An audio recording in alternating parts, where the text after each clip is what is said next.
Flap Your Wings by P.D. Eastman. An egg lay in the path.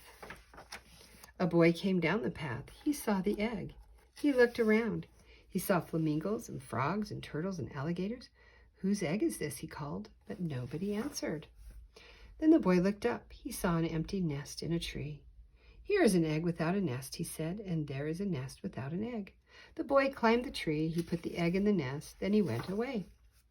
Mr. and Mrs. Bird came home. They were surprised to find an egg in their nest. "That's not our egg," said Mrs. Bird. "Look how big it is." "But it is an egg. It's in our nest," said Mr. Bird. "If an egg is in your nest, you sit on it and keep it warm. It doesn't matter whose egg it is."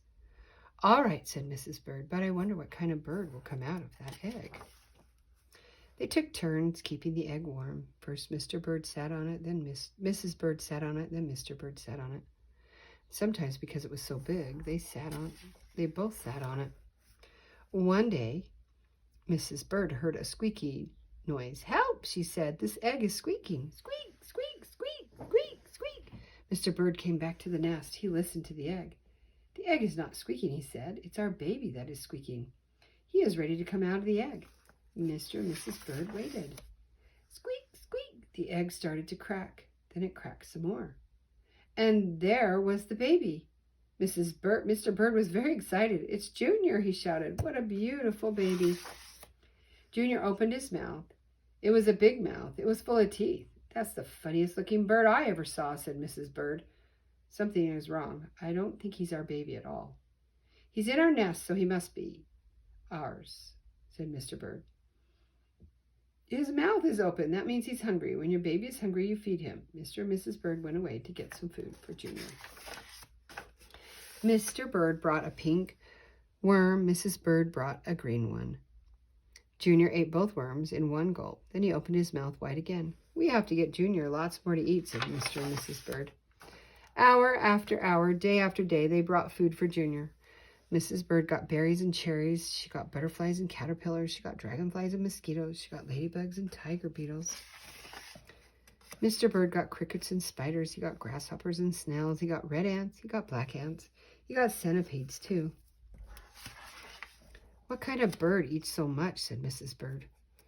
"It doesn't matter," said Mr. Bird. "He's still hungry, and we have to feed him." Weeks went by. Junior never stopped eating, and he never stopped growing. He grew bigger and bigger and bigger. Finally, Junior got so big that Mrs. Bird said, "It's too crowded up here. Junior has to leave the nest. It's time for him to fly away." "You are right," said Mrs. Bird. "The time has come. We must show him how to fly."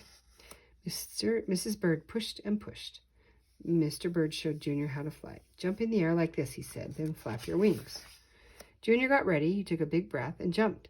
Up, up into the air he went. "Flap your wings," yelled Mrs. Bird. "Flap your wings," yelled Mr. Bird. Junior flapped and flapped, but it didn't do any good. He didn't have any wings. Down, down, down went Junior, down into the water. Splash! It was cool and wet in the water. It was just right for Junior. "You know," said Mrs. Bird, "I don't think Junior once was a bird at all." "Doesn't matter," Mr. Bird said. "He's happy now. And just look at him swim."